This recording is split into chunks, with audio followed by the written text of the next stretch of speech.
후보자는 경제학과를 졸업했는데 네. 기자가 된 이유가 뭡니까?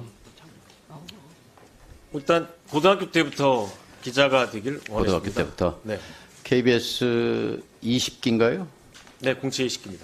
1994년. 네. 롤 모델은 누구였습니까? 특별한 롤 모델은 없었어요. 고등학교 때부터 기자가 되려고 했으면 뭐 생각한 사람이 없어요? 네, 특별한 롤 모델은 없었습니다. 그러면 박장범 후보자는 후배 기자들에게 롤 모델이 될 수 있습니까? 그건 뭐 제가 자신 있게 말할 수는 없습니다. 94년에 입사인데 91년에 입사한 KBS 보도본부 18기, 19기, 20기 거기는 선배죠. 18, 19기는 선배, 20기는 네. 동기, 그리고 50기까지 거의 30년 후배까지 한 기도 빼놓지 않고 전부 박장범은 안 된다 이렇게 릴레이 성명을 냈어요. 이게 뼈 아프지 않습니까? 네, 그분들 성명을 다 읽었습니다. 뼈 아프지 않습니까? 아무튼 잘 새겨들을 말이 많다고 생각합니다. 성명의 그 공통분모 핵심은 뉴스도 망치고 KBS도 망칠 사람이다 이렇게 규정하는데 인정하지 않으시겠죠? 동의하지 않습니다. 29기 후배들 성명을 한번 제가 들려드리겠습니다. 보도본부 구성원들이 먼저 반대의 목소리를 내게 된 것은 그를 이미 알고 있기 때문이다.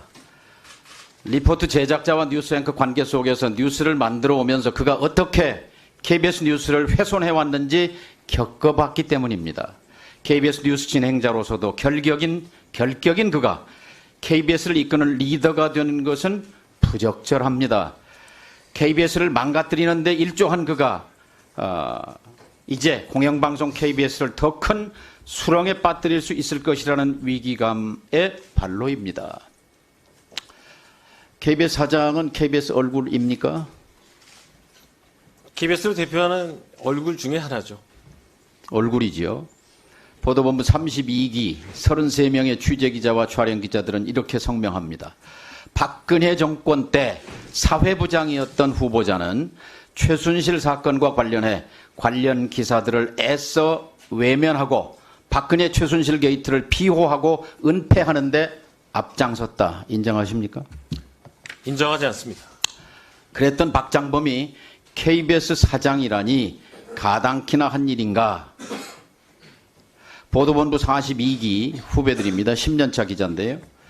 권력에 질문하지 못하는 기자는 기자가 아니다. 그런 자가 공영방송 수장은 더더욱 아니다.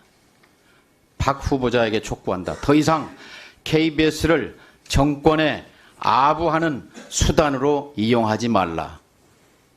후배들의 이 뼈아픈 질문에 대해 반성하지 않습니까? 네, 저 자신을 한번 되돌아보고요. 지적에 대해서는 겸허히 수용하겠다는 생각을 가지고 있습니다. 반성합니까? 제가 어떤 잘못을 했는지 되돌아보는 계기를 삼겠습니다. 반성은 안 합니까?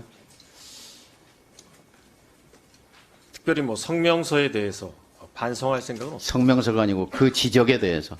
뭐 특별히 반성할 내용은 없다고 생각합니다.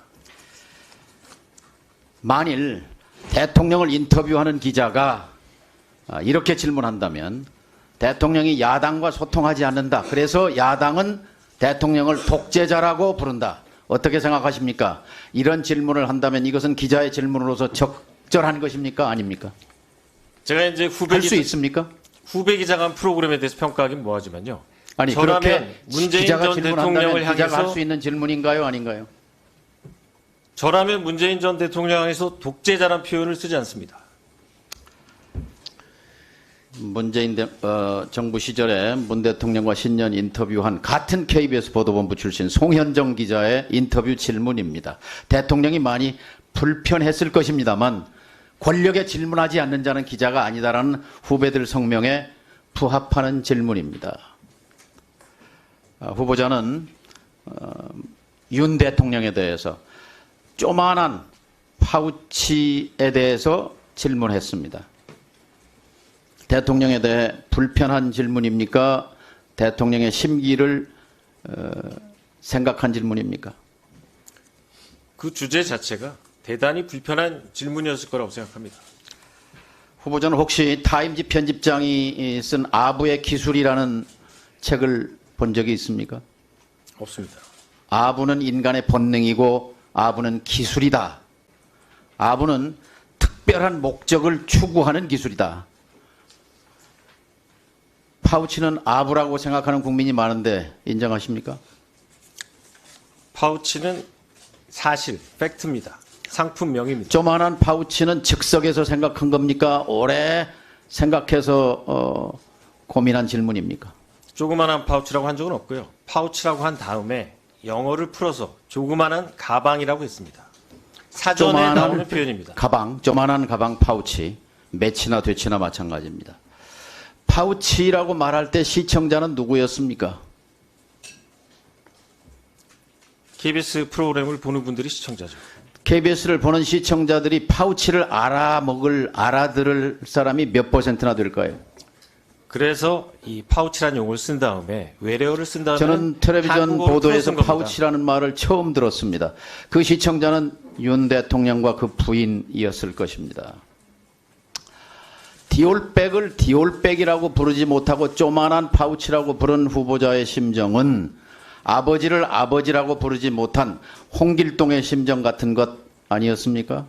위원님, 저는 백이라는 표현도 수차례 사용했습니다. 기자 지망생들에게 필독서가 있어요. 저널리즘의 기본 원리라고 하는 빌 코바치의 책입니다. 혹시 본 적 있습니까? 없습니다.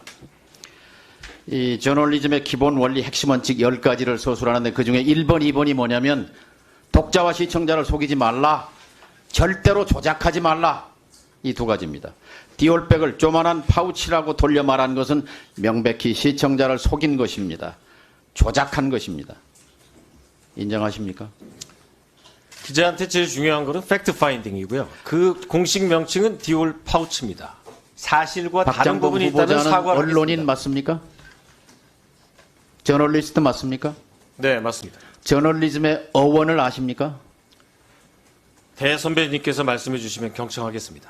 생각해 본 적이 없습니까? 저널리즘의 어원에 대해서 라틴어로 들어본 적 없습니까? 저널리스트로 30년을 살아왔는데 저널리즘의 기원을 모른다는 건 이해가 안 됩니다. 모릅니까? 말씀해 주시면 경청하겠습니다. 그러니까 모르냐고요. 모르면 알려드릴게요. 네, 알려주십시오. 디우르나, D-I-U-R-N-A, 라틴어입니다. 매일매일 기록한다는 말이에요. 어원입니다. 저널리즘. 네. 알고 싶은 욕망, 대중들의 욕망을 거기에 정보를 제공하기 위해서 가장 중요한 것이 정확성입니다. 정확한 단어입니다. 정확한 개념입니다. 조만한 파우치는 정확한 말이 아닙니다. BBC 가보셨습니까?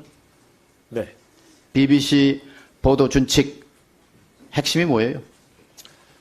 공정성과 신뢰성이라고 알고 있습니다. 불편, 부당, 네. 객관 공정이죠.